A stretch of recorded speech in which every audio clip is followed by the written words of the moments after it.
Разтваряме си маичка в една купичка топло прясно мляко, една-две лъжички захар манички и една-две супени лъжички брашно. Активира се маята. Пресели сме си брашно. Слагаме си активираната мая, 2 супени лъжици олио, 3 яйца, кой колкото иска, 2 ванилийки, разтопено краве масло, нямах лимон да настържа кората и слагам лимонова есенция. Сложих си някъде около чашка захар да се е получил, винаги на око. Разбърквам и си умесваме на меко тесто за фусунак. Внимателно, не бързаме. Трябва да бъде меко, еластично.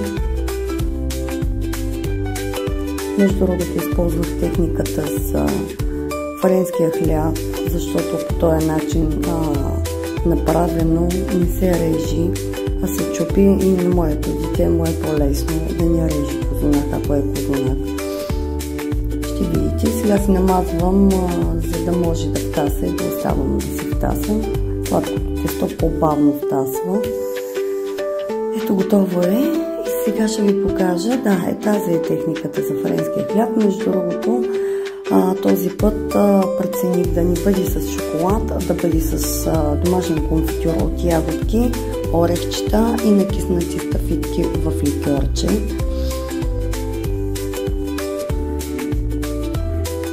Така че навиваме и си ги слагаме така ролцата плътно. Гледаме да бъдат плътни, еластично тестото, намазваме си ръцете и разтиваме лекичко. Не бива да бъде и дебело, трябва да бъде тъничко.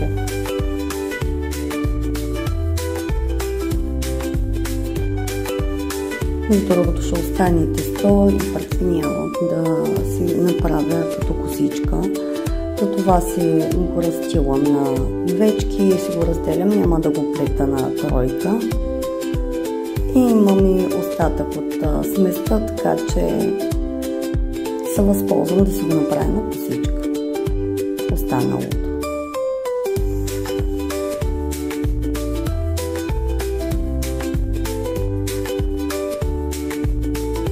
Намазняваме добре. Кой както иска.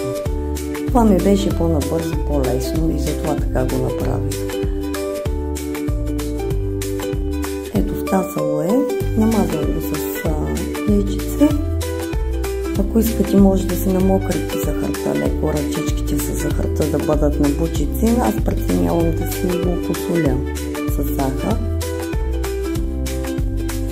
Можете да сложите и капки шоколад, може и орехчета, кой както прецени. На 170-80 градуса е фурната, зависи кой как опече. 40-45 минути. Намазвам си го с краве масло.